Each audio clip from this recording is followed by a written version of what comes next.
Hello everyone. આપણા last લેક્ચરમાં chapter 2 સપુષ્પી વનસ્પતિઓમાં લિંગી પ્રજનનમાં આપણે કેટલીક બાહ્ય સંવર્ધન પ્રયુક્તિઓ જોઈ. આ પ્રયુક્તિઓમાં આપણે જોયું કે અંતઃસંવર્ધન દબાણ એટલે કે જે વનસ્પતિઓ દ્વિલિંગી પુષ્પો સર્જે છે, તો આવી સપુષ્પી વનસ્પતિઓમાં પરાગાશય અને પરાગાસન બંને એકબીજાની અત્યંત નજીક હોવાને કારણે તેમાં સ્વપરાગનયન ખૂબ જ વધારે જોવા મળે છે, જેના કારણે વારંવાર સ્વપરાગનયનની ઘટના જોવા મળવાને લીધે અંતઃસંવર્ધન દબાણ થાય છે. તો આવી સ્વપરાગિત વનસ્પતિઓને કારણે એમાં રોગિષ્ઠ લક્ષણો વારંવાર એકની બીજી સંતતિઓમાં ઉતરી આવે છે, જેના કારણે નવી જાતિઓ કે ભિન્ન સંકર જાતિઓનું નિર્માણ થઈ શકતું નથી, જનીનિક પુનઃસંયોજન થઈ શકતું નથી. એ ઉપરાંત કેટલીક નવી જાતો વિકસાવી શકાતી નથી.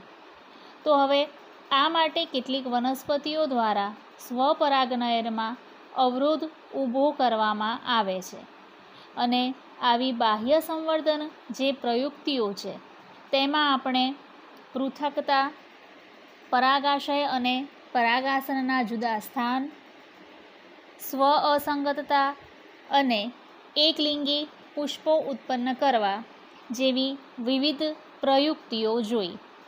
તો હવે આપણે તેમાં જોયું કે જે બાહ્ય સંવર્ધન પ્રયુક્તિઓમાં પૃથકતા એટલે કે પરાગરજની મુક્તિ અને પરાગાસનના ગ્રહણ ક્ષમતાનો સમય જો એક જ ન હોય, તો પરાગાસન ગ્રહણશીલ બને તે પહેલાં જ પરાગરજ મુક્ત થઈ જાય, અથવા પરાગરજ મુક્ત થાય તેના ઘણા સમય બાદ પરાગાસન પરિપક્વ બને, તો આવી બધી અનિશ્ચિતતાઓ વચ્ચે સ્વપરાગનયન શક્ય નથી.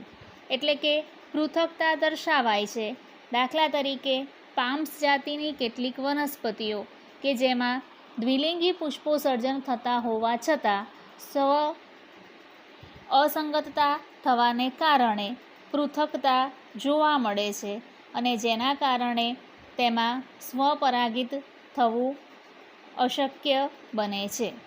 પરાગાશય અને પરાગાસનના જુદા સ્થાન હોવાને કારણે એ જ પુષ્પની પરાગરજ તેના જ પરાગાસન પર સ્થાપિત થઈ શકતી નથી.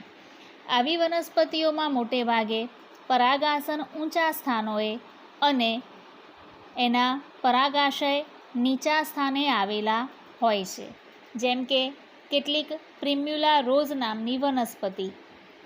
સ્વ અસંગતતા એટલે કે માલવા જાતિની કેટલીક વનસ્પતિ કે જેમાં પરાગરજના અંકુરણ અને પરાગનલિકાના વિકાસને અવરોધીને અંડકોને ફલિત થતાં અટકાવાય છે. અને કેટલીક વનસ્પતિ કે જે એકલિંગી પુષ્પો નિર્માણ કરે છે, કે જેમાં વનસ્પતિઓમાં એક સદની જે વનસ્પતિ હોય એમાં સ્વફલન અટકાવી શકાય છે, પરંતુ ગેઇટોનોગેમી અટકાવી શકાતું નથી, જ્યારે દ્વિસદની વનસ્પતિઓમાં સ્વફલન અને ગેઇટોનોગેમી બંને અટકાવી શકાય છે. તો હવે આવી કેટલીક બાહ્ય સંવર્ધન પ્રયુક્તિઓ પરથી આપણે અનુમાન કરી શકાય કે વનસ્પતિ પોતે જ સ્વપરાગિત થતી અટકે છે, અને જેના કારણે અંતઃસંવર્ધન દબાણ અટકાવી શકાય છે. આજના આપણા ટોપિકમાં આગળ વધતા આપણે જોઈશું કે પરાગરજ અને સ્ત્રી કેસરના કેટલાક આંતર સંબંધો. તો હવે આપણે જ્યારે પરાગરજ સ્ત્રી કેસર આંતર સંબંધોની વાત કરીએ ત્યારે અગાઉ પણ આપણે સ્ત્રી કેસરની આવી વિસ્તૃત આકૃતિ નિહાળી છે. અહીં આકૃતિમાં દર્શાવ્યા અનુસાર જ્યારે પણ આ મુક્ત થતી પરાગરજ પરાગાસન પર આવીને સ્થાપિત થાય છે, એ દરમિયાન એમાંથી કેટલીક પરાગરજ અંકુરિત થાય છે અને તેમાંથી પરાગનલિકા વિકસાવે છે, અને આ પરાગનલિકા એ પરાગવાહિનીના માર્ગમાં થઈ અને અંડપ્રસાધનના તંતુમય પ્રસાધન ભાગેથી અંડકના ભાગ સુધી પહોંચે છે. અહીં આપણે સ્ત્રીકેસરના 3 ભાગો છે: પરાગાસન, પરાગવાહિની અને બીજાશય. બીજાશયના પોલાણમાં આવેલો જરાયુનો વિસ્તાર કે જેની અંદર અંડક અથવા તો મહાબીજાણુ ધાનીનો વિકાસ થાય છે. તો હવે આપણે અહીં આખી ભ્રૂણપૂટ નિર્માણની જે રચના જોઈ હતી એમાં જોયું હતું કે પ્રતિધ્રુવીય કોષો, અંડ પ્રસાધનના કોષો અને દ્વિકીય કોષ કેન્દ્ર એમ મુખ્યત્વે 3 ભાગો રહેલા છે. હવે કુદરતમાં જ્યારે પરાગનયનની પ્રક્રિયાથી પરાગરજ એ એક જ જાતિના સ્ત્રીકેસર એટલે કે એના પરાગાસન પર સ્થળાંતરિત થાય એવું જરૂરી હોતું નથી. દાખલા તરીકે પવન અને પાણી જેવા અજૈવિક વાહકો જ્યારે પરાગનયનમાં ભાગ લે છે ત્યારે એમાં એવા કોઈ પણ પ્રકારની નિશ્ચિતતા હોતી નથી કે એ પરાગરજને નિશ્ચિત પરાગ આસન ઉપર જ સ્થાપિત કરશે. એ અન્ય કોઈ વનસ્પતિના પરાગાસન પર સ્થાપિત થઈ શકે, પરંતુ દરેક વખતે આ સંગત પરાગરજ હોય તેવું જરૂરી નથી. ઘણીવાર કાં તો પરાગરજ બીજી જાતિની હોય અથવા એ જ વનસ્પતિની હોય તો પણ તે પરાગાસન પર સ્થાપિત થતી નથી. એટલે કે સ્ત્રીકેસર પાસે ઓપ્શન છે કે એ નિશ્ચિત પરાગરજને સ્વીકાર કરે કે અસ્વીકાર કરે.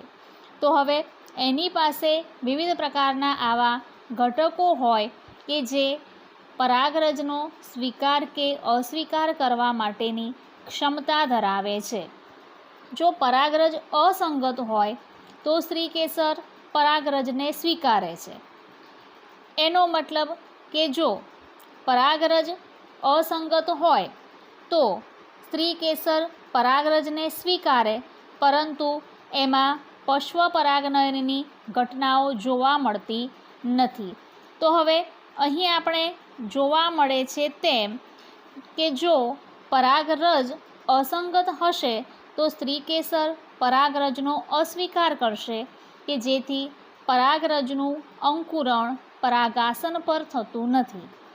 અને પરાગરજ જો સંગત હશે તો સ્ત્રીકેસર પરાગરજનો સ્વીકાર કરી પશ્વ પરાગનયનની ઘટના અને ફલનની ક્રિયાઓને ઉત્તેજે છે. એનો મતલબ એમ કે અહીં જે પરાગરજ આવી છે એ પરાગરજ જો એ જ જાતિની હશે, નિશ્ચિત જાતિની, તો જ પરાગાસનના ઘટકો તેને અંકુરણ કરવા માટે પ્રોત્સાહિત કરશે અને તો જ પરાગનલિકા વિકસી એ આગળ અંડકના ભાગ સુધી પ્રવેશી શકે. તો હવે આપણે જોયું એમ કે કુદરતમાં આ વસ્તુની અનિશ્ચિતતા દર્શાવાય છે. એટલે કે કાયમી ધોરણે હંમેશા જૈવિક કે અજૈવિક વાહકો નિશ્ચિત પરાગરજને જ નિશ્ચિત પરાગાસન પર સ્થાપિત કરતા નથી. તો આવી અનિશ્ચિતતાઓ સર્જાય એ દરમિયાન સ્ત્રીકેસરના પરાગાસન પર રહેલા ઘટકો એ પરાગરજને સ્વીકાર કે અસ્વીકાર કરવાનો, એટલે કે તેને સાદી ભાષામાં કહીએ તો ઓળખવાની ક્ષમતા ધરાવે છે. તો હવે જો સ્ત્રીકેસર પર આવેલી પરાગરજ સંગત જ હોય તો આગળ કેવી ઘટનાઓ સર્જાય? આપણે આગળ પૂર્વફલન અને પશ્વફલનની કેટલીક ઘટનાઓ જોઈ છે. તો હવે જ્યારે ફલનની પ્રક્રિયાઓ થશે, એટલે કે સ્વીકાર કે અસ્વીકાર કરવાની ક્ષમતાનો આધાર પરાગરજમાં રહેલા રાસાયણિક ઘટકો, પરાગરજની દિવાલ અને તેમાં આવેલા પ્રોટીન ઘટકો અને મુક્ત થતા વિવિધ જલ વિઘટિત ઉત્સેચકો પર રહેલા છે. સંગત પરાગરજ પરાગાસન પર જનન છિદ્રો દ્વારા પરાગનલિકા ઉત્પન્ન કરે છે. તો હવે આ જનન છિદ્રોનું સ્થાન એટલે કે પરાગરજના 2 આવરણ છે, અંતઃ આવરણ અને બાહ્ય આવરણ. બાહ્ય આવરણ સ્પોરોપોલિનિન જેવા સખત કાર્બનિક દ્રવ્યનું બનેલું છે અને આ કાર્બનિક દ્રવ્ય એ કેટલાક સ્થાને સ્પોરોપોલિનિન દ્રવ્ય ધરાવતું નથી, એટલે કે એટલા ભાગમાં રહેલો અવકાશ કે જે જનન છિદ્ર તરીકે ઓળખાય છે. અને આ જનન છિદ્રના સ્થાનેથી અંકુરણના સમયે પરાગનલિકા નિર્માણ પામે છે. તો હવે પરાગરજમાં સમાવિષ્ટ ઘટકો પરાગનલિકા દ્વારા વહન પામે છે અને પરાગનલિકા પરાગવાહિનીની પેશીમાં થઈ બીજાશયમાં પહોંચે છે. અહીં આપણે અગાઉ પણ જોઈ ચૂક્યા છીએ કે જ્યારે અંકુરણ થશે ત્યારે આ પરાગનલિકા, તો આપણે જ્યારે પરાગરજની રચના જોઈ હતી એમાં આપણે આગળ જોયું હતું કે જ્યારે પરાગરજનું અંકુરણ થતું હોય તો એ અંકુરણ થયા બાદ પરાગનલિકા વિકસે અને એમાં રહેલા બે પ્રકારના કોષો એટલે કે વાનસ્પતિક અને નાલ કોષ, જે પૈકી વાનસ્પતિક કોષ મોટો છે અને વિપુલ પ્રમાણમાં ખોરાકનો સંગ્રહ કરે છે, જ્યારે જનન કોષ એ ત્રાક આકારનો અને પ્રમાણમાં નાનો કોષ છે.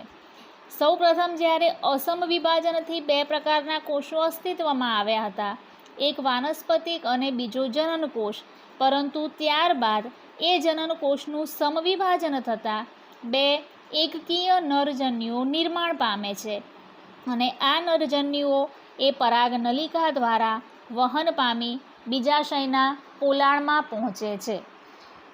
કેટલીક વનસ્પતિઓમાં પરાગરજ એ દ્વિકોષીય અવસ્થાએ મુક્ત થાય છે. જ્યારે પરાગવાહિનીમાં પરાગનલિકા વૃદ્ધિ પામતી હોય ત્યારે જનનકોષ વિભાજન પામે છે અને બે નરજન્યુઓ સર્જે છે. આવી વનસ્પતિઓમાં પરાગરજ ત્રિકોષીય અવસ્થાએ મુક્ત થાય છે. તો હવે પરાગનલિકા શરૂઆતમાં બે નરજન્યુઓનું વહન કરે, જે અંડછિદ્રીય છેડેથી બીજાશયના અંડકમાં પહોંચે છે.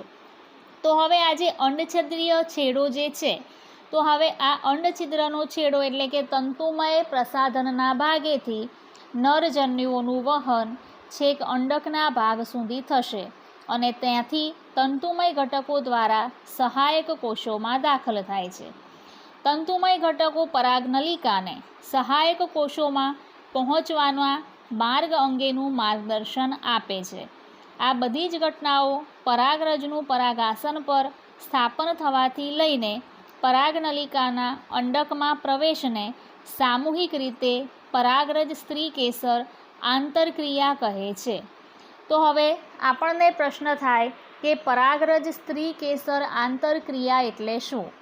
તો શરૂઆતથી લઈને એટલે કે પરાગરજનું પરાગાસન પર સ્થાપન થવું, તેનો અસ્વીકાર કે સ્વીકાર થવો.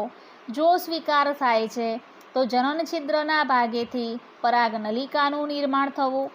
જનનછિદ્રના ભાગેથી પરાગનલિકા એ નરજન્યુઓનું વહન બીજાશય સુધી કરાવે. ત્યાર પછી સહાયક કોષોના માર્ગેથી આગળ વધી આ નરજન્યુઓ અંડકોષ સુધી પહોંચે. આમ આ સમગ્ર પ્રક્રિયા કે જેને આપણે પરાગરજ સ્ત્રીકેસર આંતરક્રિયા તરીકે ઓળખીએ છીએ. હવે આ પ્રક્રિયા એક ગતિશીલ પ્રક્રિયા છે અને તેમાં પરાગરજના સ્વીકાર કે અસ્વીકાર વગેરેનો સમાવેશ અને ત્યાર પછીની જોવા મળતી બધી જ આંતરક્રિયાઓનો સમાવેશ થાય છે. તો હવે આપણે જોયું તેમ કે પરાગરજ સ્ત્રીકેસર આંતરક્રિયા ખૂબ જ મહત્ત્વની ગતિશીલ ક્રિયા છે. જો આ પ્રક્રિયા એટલે કે સ્ત્રીકેસર પરાગરજનો સ્વીકાર કરવામાં નિષ્ફળ જાય, જો તે જ જાતિની છે તેમ છતાં, તો આગળ ફલનની ક્રિયાઓ થતી હોતી નથી. કેટલાક બાહ્ય પરિબળો પણ પરાગરજના સ્વીકાર કે અસ્વીકારની ઘટનાઓ સાથે પણ સંકળાયેલા છે. તો આમ પરાગરજ સ્ત્રીકેસર આંતરક્રિયા એ એક મહત્ત્વની ગતિશીલ પ્રક્રિયા છે કે જેના કારણે આગળ ભવિષ્યમાં જોવા મળતી પશ્વફલન અને ફલનની ઘટનાઓ નિહાળી શકાય. હવે ત્યાર પછી આગળ વધતા આપણે જોઈશું કે કૃત્રિમ સંવર્ધન એટલે શું.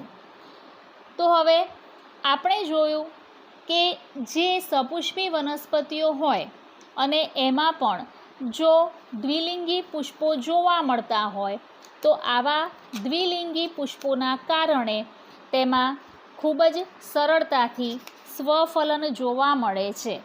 તો હવે આવા સ્વફલને કારણે વારંવાર જો સ્વફલન થશે તો તેમાં અંતઃસંવર્ધન દબાણ એ ખૂબ ઊંચું હોય છે. અને નવી જાતિઓનું નિર્માણ શક્ય બનતું નથી. તો કૃત્રિમ સંકરણ એટલે કે બાહ્ય સંવર્ધન પ્રયુક્તિઓ વનસ્પતિ દ્વારા તો જોવા મળે જ છે, એ તો પ્રયોજાય જ છે. તેમ છતાં આપણે નવી જાતો કે પાક સુધારણાના કેટલાક કાર્યક્રમો ઉત્પન્ન કરવા હોય તો એ દરમિયાન કૃત્રિમ સંવર્ધન પદ્ધતિઓ ખૂબ જ જરૂરી છે. તો આ કૃત્રિમ સંકરણમાં ઇચ્છિત પરાગરજનો ઉપયોગ પરાગનયનમાં કરવામાં આવે છે અને આ પ્રક્રિયા બે રીતે થઈ શકે છે: ઇમેસ્ક્યુલેશન એટલે કે વંધ્યીકરણની પ્રક્રિયા અને બેગિંગની પ્રક્રિયા. તો સામાન્ય રીતે જો દ્વિલિંગી પુષ્પ હશે તો પરાગરજ એ ખૂબ જ સરળતાથી પરાગાસન પર સ્થાપિત થઈ જશે. તો હવે આપણે આ જ પરાગરજને પુષ્પ દ્વિલિંગી હોવા છતાં પણ સ્થાપન થવા દેવું નથી. તો આપણે આવી કૃત્રિમ સંવર્ધન પદ્ધતિનો ઉપયોગ કરવો પડે. કેટલાક પાક સુધારણાના અથવા તો જનીનિક સુધારણાના કાર્યક્રમો અથવા તો બાગાયત વિદ્યામાં જેમાં વિવિધ પ્રકારના સંકર જાતો અથવા તો કેટલીક નવી સંતતિઓ કે જાતિઓનું નિર્માણ કરવું હોય તો એ માટે કૃત્રિમ સંવર્ધન પદ્ધતિ ખૂબ જ અગત્યની સાબિત થઈ શકે છે. આ પદ્ધતિમાં જોઈશું કે ઇમેસ્ક્યુલેશન અથવા તો વંધ્યીકરણ પદ્ધતિમાં જો માદા વનસ્પતિ દ્વિલિંગી પુષ્પ ધરાવતી હોય તો ચીપિયાની મદદથી પુષ્પકલિકામાંથી પરાગાશયને તેનું સ્ફોટન થાય તે પહેલાં જ દૂર કરવામાં આવે છે. સાદી ભાષામાં કહીએ તો પુંકેસરનો ભાગ એ ચીપિયાની મદદથી ખૂબ જ સિફતપૂર્વક દૂર કરાય છે. આવા વંધ્યીકરણ કરેલા પુષ્પોને એના માદા પરાગાસનને સહેજ પણ નુકસાન કર્યા વિના નિશ્ચિત કદની કોથળી વડે ઢાંકવામાં આવે છે અને આ કોથળી એ સામાન્ય રીતે મીણિયા કાગળની બનેલી હોય છે. જો પ્લાસ્ટિકની કોથળી હશે તો એમાં ભેજ કે બાષ્પનું પ્રમાણ વધી જવાને કારણે પુષ્પો ચીમડાઈ જવાની શક્યતાઓ વધી જાય છે. તે અસંગત પરાગરજને રોકીને પરાગાસનને અશુદ્ધ થતું અટકાવે છે અને આ ક્રિયાને કોથળી ચડાવવી અથવા તો બેગિંગ કહે છે. તો સામાન્ય રીતે કઈ રીતે બેગિંગની પ્રક્રિયા કરી શકાય? તો જે માદા દ્વિલિંગી પુષ્પ છે તેમાંથી ચીપિયાની મદદથી એના પરાગાશયને ખૂબ જ સિફતપૂર્વક દૂર કરી એનું સ્ફોટન થાય તે પહેલાંની જ પ્રક્રિયા અને ત્યાર પછી આવા વંધ્યીકરણ કરેલા પુષ્પને મીણિયા કાગળની બનેલી કોથળી ચડાવવાની પ્રક્રિયા એટલે કે આ બંને પ્રક્રિયાનો સમન્વય એટલે કે ઇમેસ્ક્યુલેશન અને બેગિંગ પ્રક્રિયા કે ત્યાર પછી જે પ્રકારની સંકર જાતનું નિર્માણ કરવી હોય એવી ઇચ્છિત પરાગરજનો ઉપયોગ કરવામાં આવે છે. તો હવે જ્યારે કોથળી ચડાવેલ પુષ્પના સ્ત્રી કેસરના પરાગાસન ગ્રહણશીલ બને ત્યારે એટલે કે પરિપક્વ બને એ દરમિયાન નર પુષ્પોના પરાગાશયમાંથી એકત્રિત કરેલ પરાગરજને છાંટવામાં આવે છે અને ફરીથી આ પુષ્પને કોથળી ચડાવવામાં આવે છે. જો આ દરમિયાન અહીં બેગિંગની પ્રક્રિયા ફરીથી નહીં થાય તો અન્ય અનિચ્છિત હોય એવી પરાગરજ પણ જૈવિક કે અજૈવિક વાહકો દ્વારા ફરીથી પરાગાસન પર સ્થાપિત થઈ જવાની શક્યતાઓ રહેલી છે. એ માટે વંધ્યીકરણ દરમિયાન પણ બેગિંગની પ્રક્રિયા, ઇચ્છિત પરાગરજના સ્થાપન પછી પણ બેગિંગની પ્રક્રિયા ફરીથી રિપીટ કરવામાં આવે છે. તો આ પ્રકારે 2 વખત બેગિંગની પ્રક્રિયા અને વંધ્યીકરણની પ્રક્રિયાના પછી આગળ માદા વનસ્પતિ પોતાના ફલનની પ્રક્રિયાને આગળ વધારે છે. તો આટલે સુધી વાત કરીએ આપણે કે જો વનસ્પતિમાં દ્વિલિંગી પુષ્પ હશે તો ઇમેસ્ક્યુલેશન કરવું પડશે એટલે કે ચીપિયાની મદદથી એના પરાગાશયને દૂર કરવું પડશે. પરંતુ જો વનસ્પતિ એકલિંગી જ પુષ્પો ધરાવે છે તો એમાં વંધ્યીકરણની જરૂરિયાત રહેતી નથી. એટલે કે પુષ્પ ખીલે તે પહેલાં માદા કલિકાને કે પુષ્પકલિકાને કોથળી ચડાવી દેવાય છે. અહીં પણ બેગિંગની પ્રક્રિયા એટલી જ અનિવાર્ય છે, નહીં તો જૈવિક કે અજૈવિક વાહકો દ્વારા અનિચ્છિત એવી પરાગરજ એ પરાગાસન પર સ્થાપિત થઈ જાય અને આપણે ઈચ્છિત સંકરજાતો મેળવવામાં અસફળ બનીએ. તો આ માટે માદા વનસ્પતિના એકલિંગી પુષ્પો ધરાવતી હોય કે તેમાં પુષ્પકલિકા ખીલે તે પહેલાં જ તેને કોથળી ચડાવી દેવાય છે અને જ્યારે પરાગાસન ગ્રહણશીલ બને એટલે કે પરિપક્વ થવાની સાથે પરાગનયનની પ્રક્રિયા માટે ઈચ્છિત પરાગરજનો છંટકાવ કરવામાં આવે છે અને આ ઈચ્છિત પરાગરજના છંટકાવની પ્રક્રિયા કે જેને સ્પ્રેઇંગ તરીકે પણ ઓળખવામાં આવે છે. અને અહીં પણ ફરીથી કોથળી ચડાવાય છે, એટલે કે બેગિંગની પ્રક્રિયાને ફરીથી રિપીટ કરવી અનિવાર્ય છે. અને આવી પદ્ધતિઓના ઉપયોગથી આપણે પાક સુધારણા કરી વિવિધ ઈચ્છિત સંકર જાતો મેળવી શકાય છે. કેટલીક વનસ્પતિઓ કે જેમાં આપણે સીડલેસ વેરાયટી એટલે કે બીજવિહીન ફળોના ઉત્પાદન, બાગાયત વિદ્યામાં અને કેટલીક વિશિષ્ટ પ્રકારની વનસ્પતિઓના નિર્માણ માટે આવી કૃત્રિમ સંવર્ધન પદ્ધતિનો ઉપયોગ કરવામાં આવે છે. કૃત્રિમ સંવર્ધન પદ્ધતિનો ઉપયોગ મહદઅંશે થાય છે, તેમ છતાં આ પદ્ધતિ ખૂબ જ ખર્ચાળ હોવાને કારણે અને પ્રક્રિયા પૂર્ણ કર્યા પછી પણ ઈચ્છિત જ પરિણામ આવે તેની શક્યતા ઘણી ઓછી રહેલી છે. તો આપણે વાત કરીએ કે કૃત્રિમ સંવર્ધનની પદ્ધતિ કે જેમાં ઇમેસ્ક્યુલેશન અને બેગિંગ પદ્ધતિનો સમાવેશ થાય છે. ઇમેસ્ક્યુલેશનનો મતલબ કે ચીપિયાની મદદથી અહીં પુષ્પ કે જે દ્વિલિંગી છે તેમાંથી પરાગાશયને દૂર કરવું અને ત્યાર પછી પુષ્પને કોથળી ચડાવી જ્યારે પરાગાસન ગ્રહણશીલ બને એ દરમિયાન પરાગરજનો છંટકાવ કરી ફરીથી બેગિંગ પ્રક્રિયાને રિપીટ કરવામાં આવે છે. જ્યારે જો પુષ્પ એકલિંગી જ હોય તો વંધીકરણની અનિવાર્યતા રહેતી નથી, એટલે કે અહીં વંધીકરણ કરવું જરૂરી નથી કારણ કે પુષ્પ એકલિંગી જ છે. પરંતુ બેગિંગની પ્રક્રિયા અનિવાર્ય છે કારણ કે જૈવિક કે અજૈવિક વાહકો દ્વારા અન્ય કોઈપણ પરાગરજને આપણે પરાગાસન પર અનિચ્છિત રીતે સ્થાપન થવા દેવું નથી. તો આ પ્રકારે આવી પદ્ધતિઓના ઉપયોગથી આપણે પાક સુધારણા કરી શકીએ છીએ. પદ્ધતિ ખર્ચાળ છે અને દરેક સમયે ઈચ્છિત પરિણામ મળશે જ તેવી શક્યતાઓ રહેલી હોતી નથી. આગળનો ટોપિક નેક્સ્ટ લેક્ચરમાં. Till then, thank you so much.